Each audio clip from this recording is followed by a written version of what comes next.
My dad confessed he wished he'd never had kids after I found his hidden journal. I was looking for my mother's old recipe cards in the attic when I found the journal wedged behind a broken filing cabinet. The leather cover was worn smooth and it had no label or date on the spine. I opened it because I was curious and bored and had no reason to think it would change everything.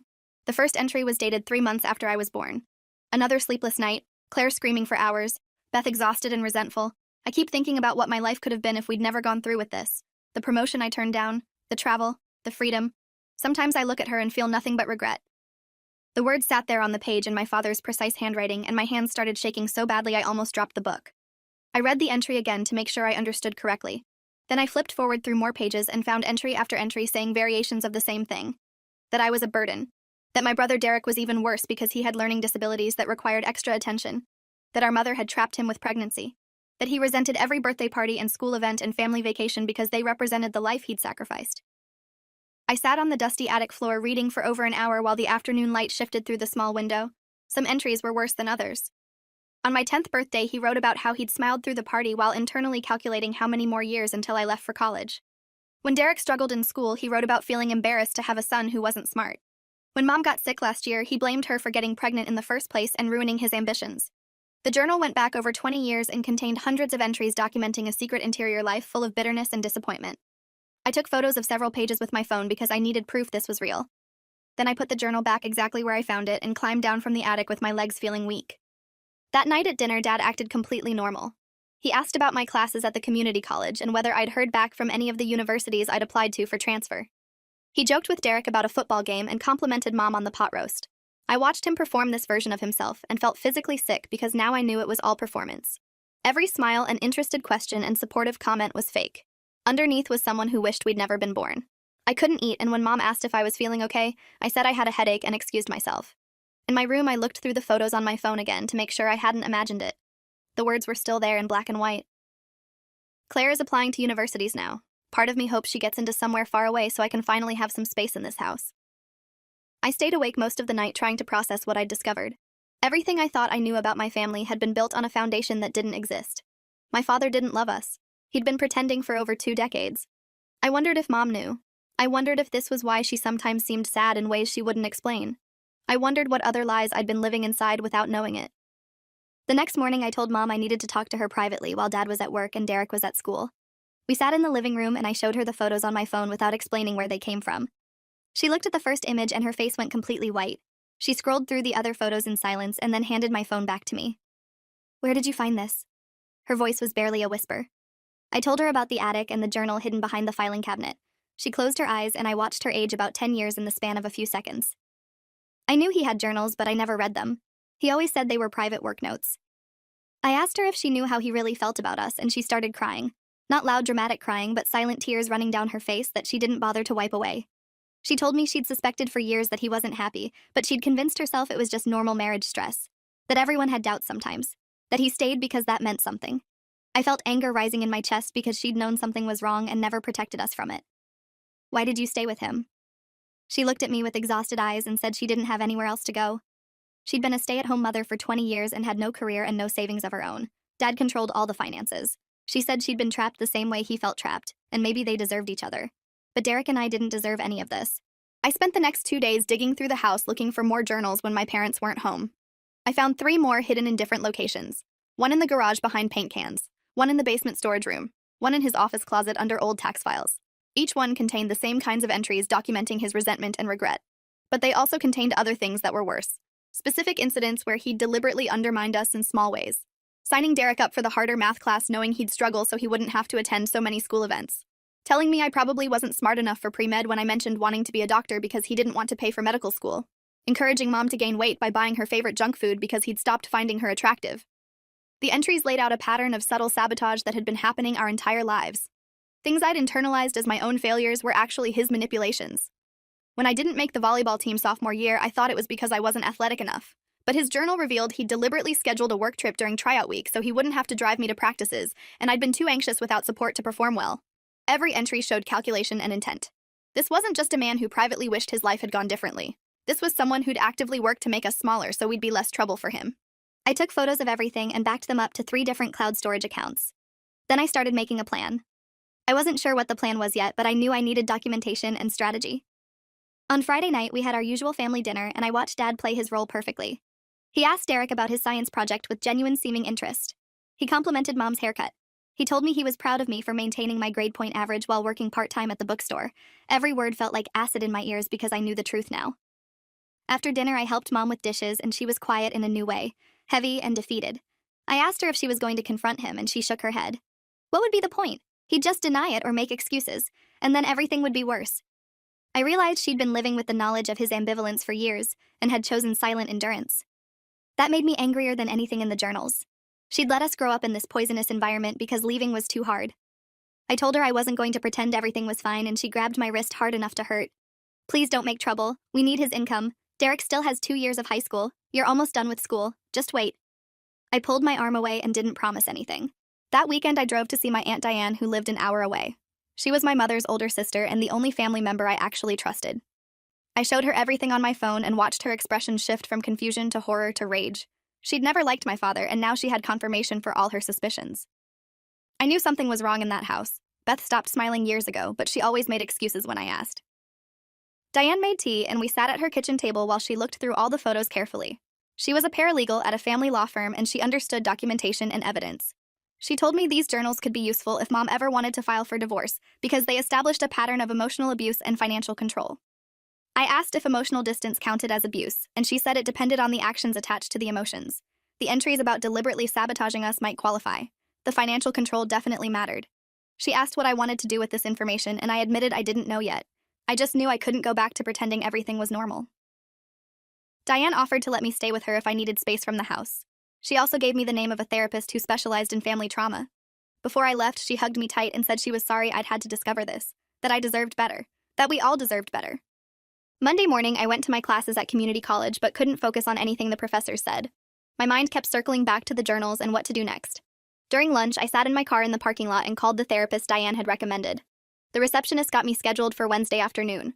I felt strange making the appointment because it felt like admitting my family was broken in ways that couldn't be fixed. But I also felt relieved to be doing something active instead of just sitting with the knowledge. That evening, Dad came home from work in a good mood because he'd closed some big deal at his company. He wanted to celebrate with dinner out, and Mom made a reservation at his favorite steakhouse. We all went, and it was surreal sitting there watching him order expensive wine and tell stories about his successful negotiations while I knew the truth about how he really felt about us. Derek was happy because Dad was happy, and that's how it always worked in our house. Dad's mood determined everything. When I was younger, I'd been the same way, constantly monitoring his emotional state and adjusting my behavior to keep him pleased. Now I saw it for what it was. We'd all been performing for someone who didn't actually care about us beyond how we reflected on him. At the end of dinner, he paid the check and made a comment about how nice it was when the whole family could spend quality time together. I excused myself to the bathroom and threw up. My first therapy session was harder than I expected. I brought my phone and showed Dr. Vivian Lynn the photos of the journal entries. She looked through them carefully and asked me questions about my childhood and family dynamics.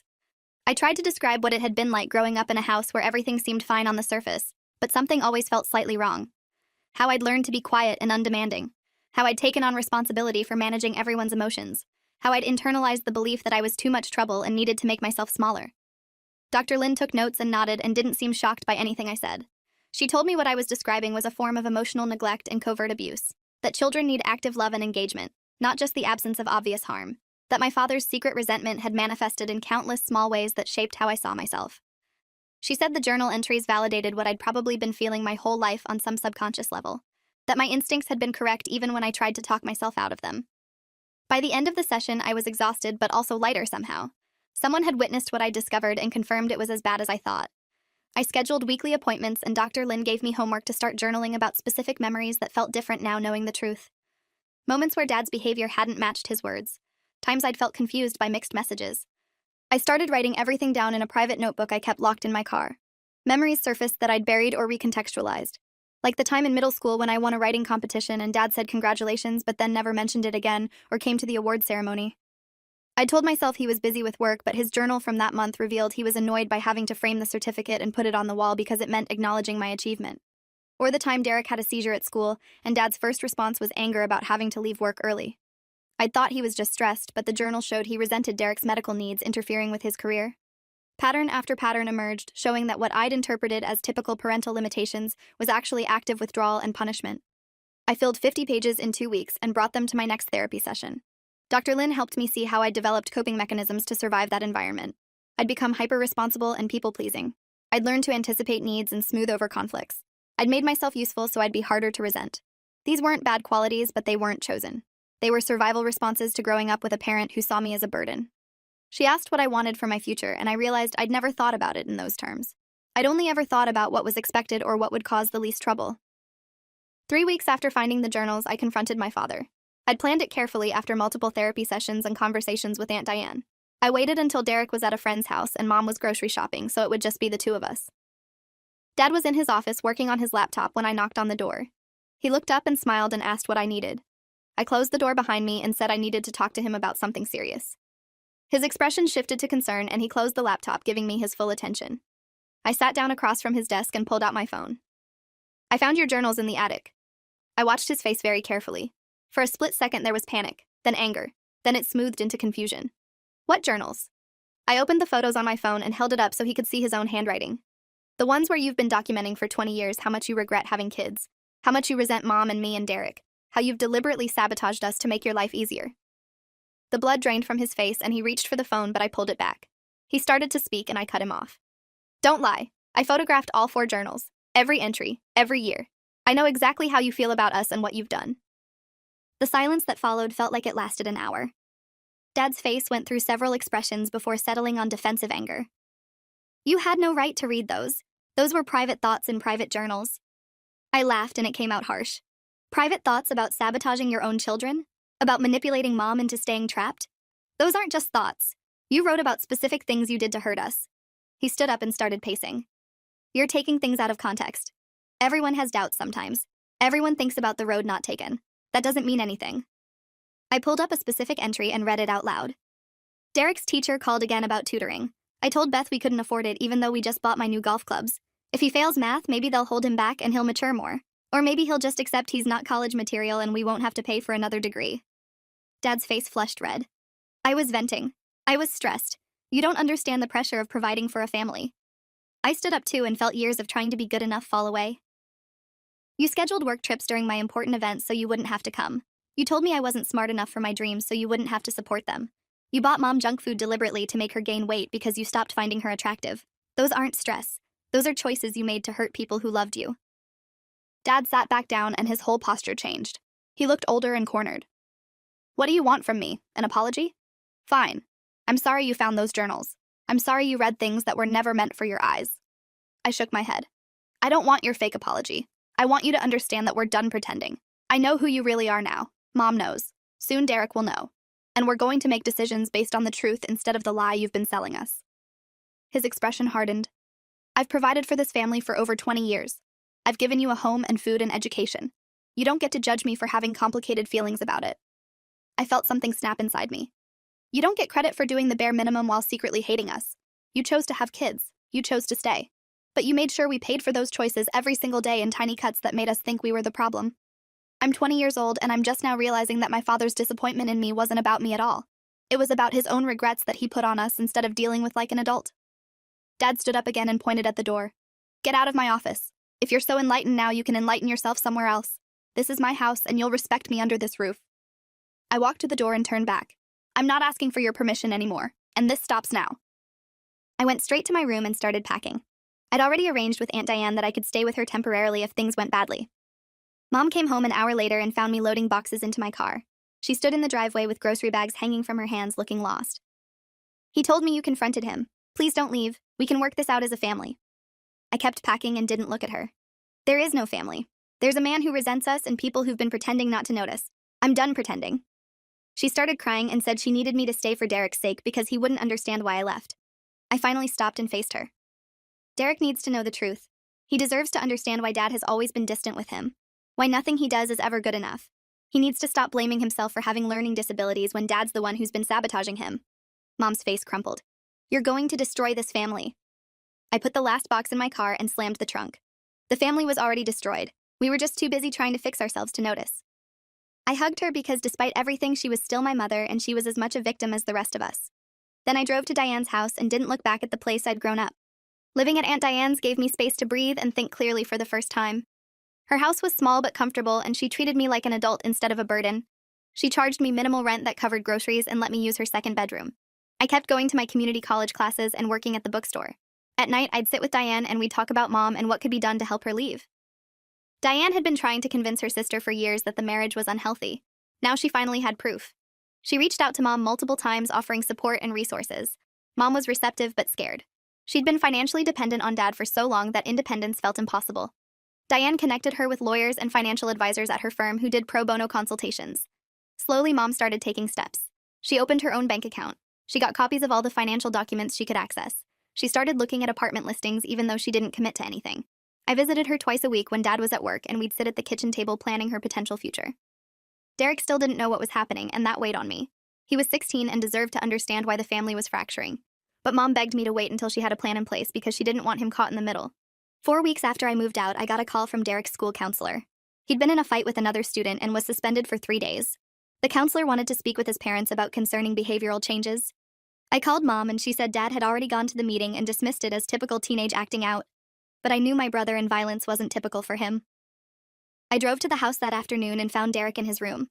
He looked tired and had a bruise forming on his jaw. I sat on his bed and asked what happened. He didn't want to talk at first, but eventually it came out. Another kid had made a comment about Derek being stupid and Derek had snapped. "I'm so tired of everyone thinking I'm dumb. Even Dad thinks it. I heard him on the phone last week telling someone that his daughter turned out okay, but his son was a disappointment." My heart broke because Derek had finally noticed what I'd been seeing his whole life. I made a decision in that moment. I pulled out my phone and showed him some of the journal entries. Not the worst ones.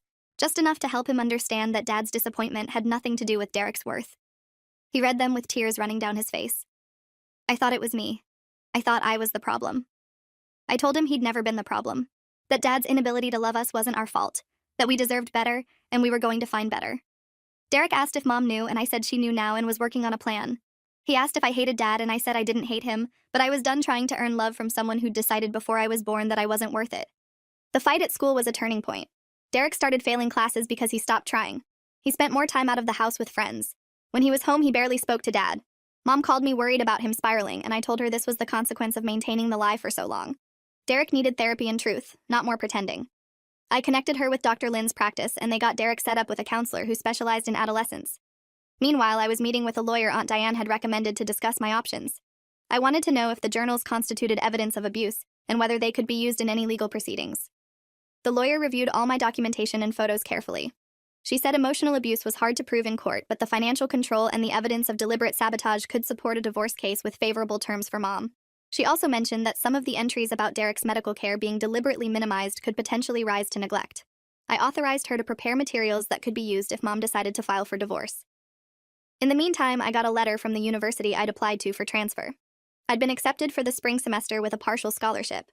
It was the school 3 hours away that I'd always wanted to attend, but Dad had discouraged because he said I wasn't competitive enough. Turned out I was exactly competitive enough. I showed the acceptance letter to Dr. Lynn during our session, and she smiled. "How do you feel about this?" I realized I felt proud. Actually proud of myself for the first time in years. I feel like maybe I'm not the person he told me I was. Maybe I'm someone else entirely. I showed the acceptance letter to Mom during one of my visits, and she cried happy tears.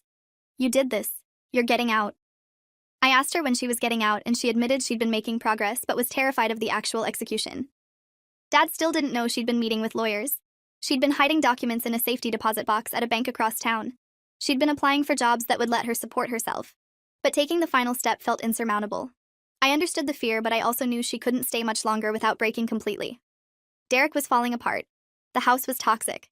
Every day she waited was another day of harm. I told her I'd support whatever decision she made, but I wouldn't watch her destroy herself trying to maintain something that was already gone. She nodded and said she knew. That week, she filed for divorce. Dad came home to find papers taped to the front door because the process server couldn't deliver them in person. I wasn't there, but Mom called me immediately afterward. He'd exploded, screaming about betrayal and how dare she, throwing things and punching walls. She'd locked herself in the bedroom with Derek until he calmed down. She asked if she and Derek could come stay with Aunt Diane temporarily until she figured out next steps. Diane said yes immediately, and we drove over to help them pack essentials while Dad was at work the next day.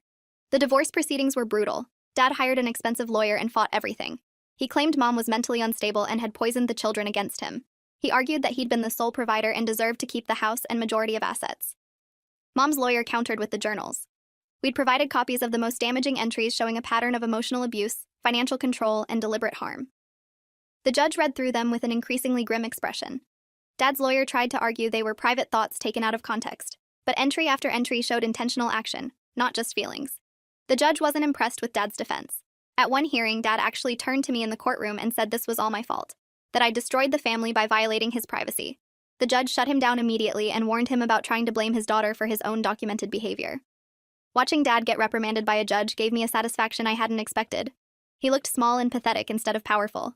The man who'd controlled our family for 20 years was being held accountable for the first time. The divorce took 6 months to finalize.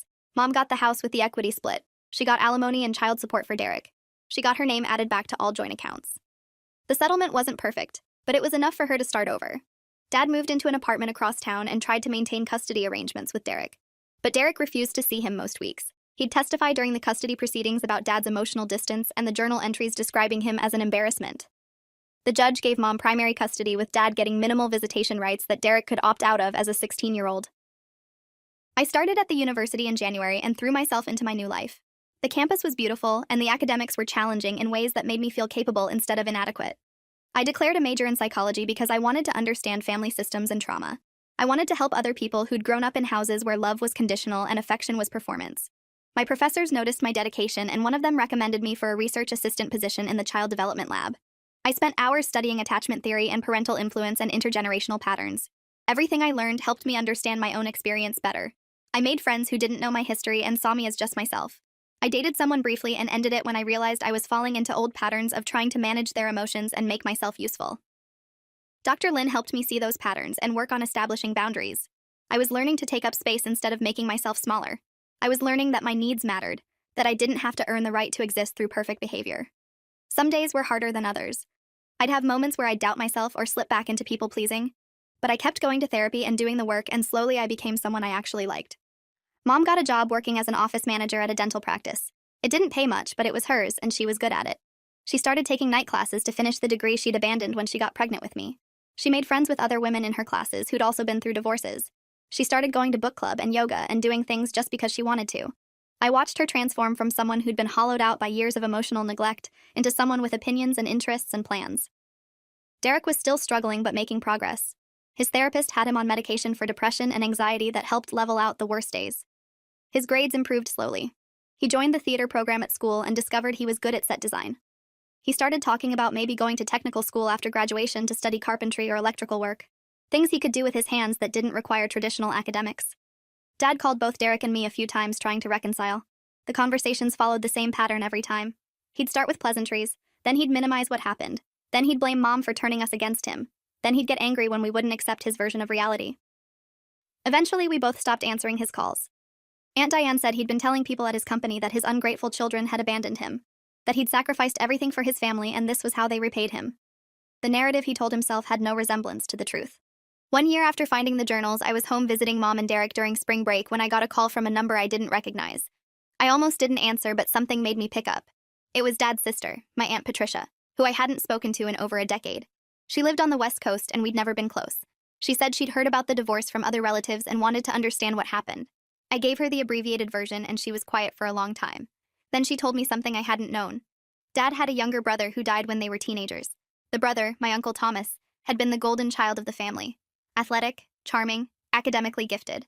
Dad had always been the disappointment in comparison. When Thomas died in a car accident at 17, their parents never recovered.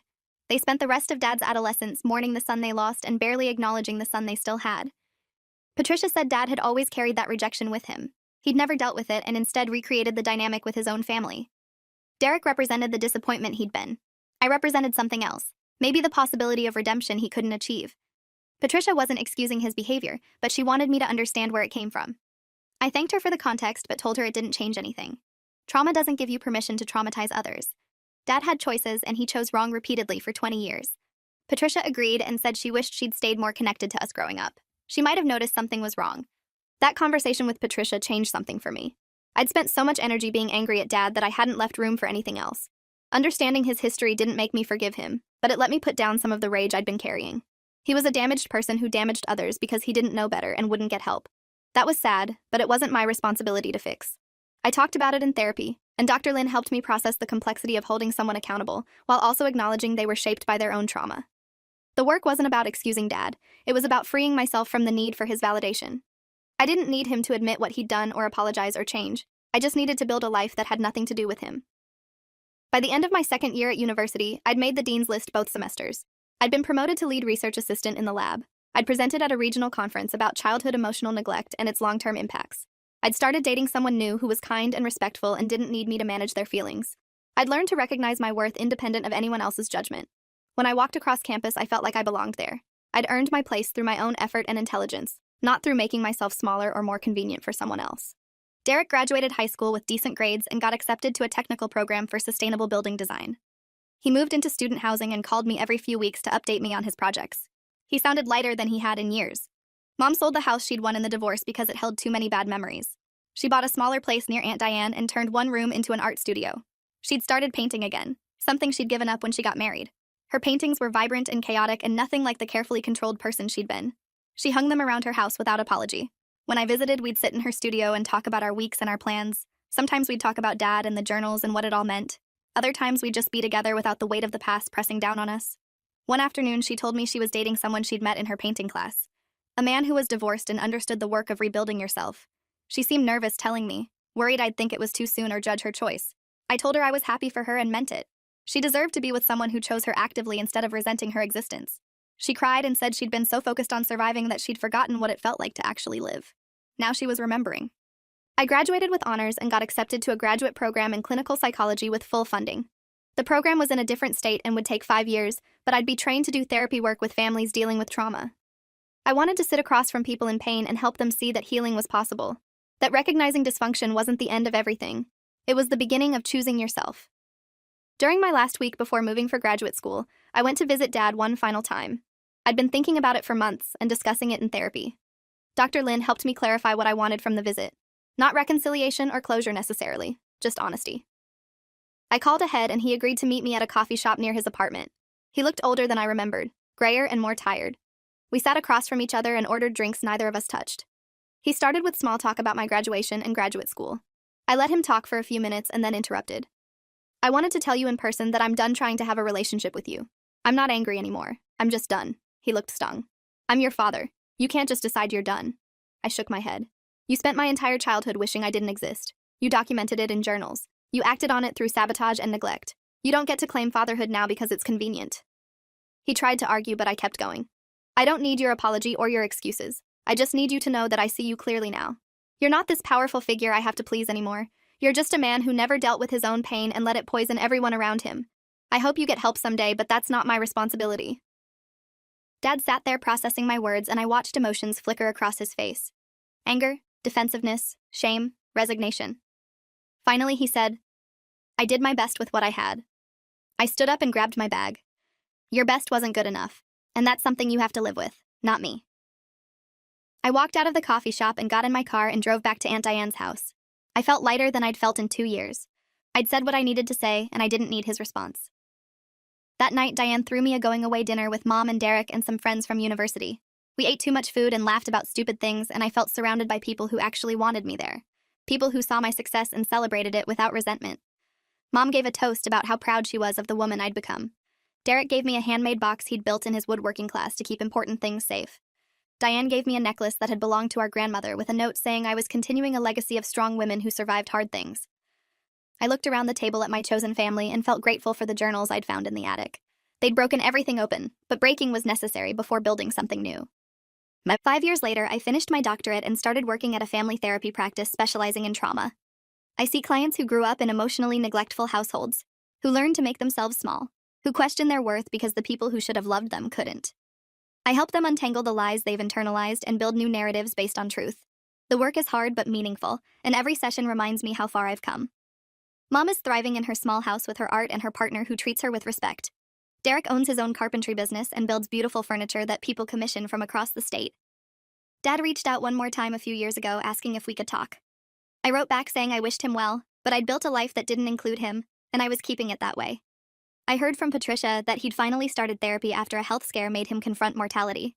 Better late than never, I suppose. But his healing journey isn't mine to witness or facilitate. Sometimes I still think about those journals and what would have happened if I'd never found them. I probably would have kept trying to earn his approval while feeling confused about why it never came. I would have made myself smaller and smaller until I disappeared.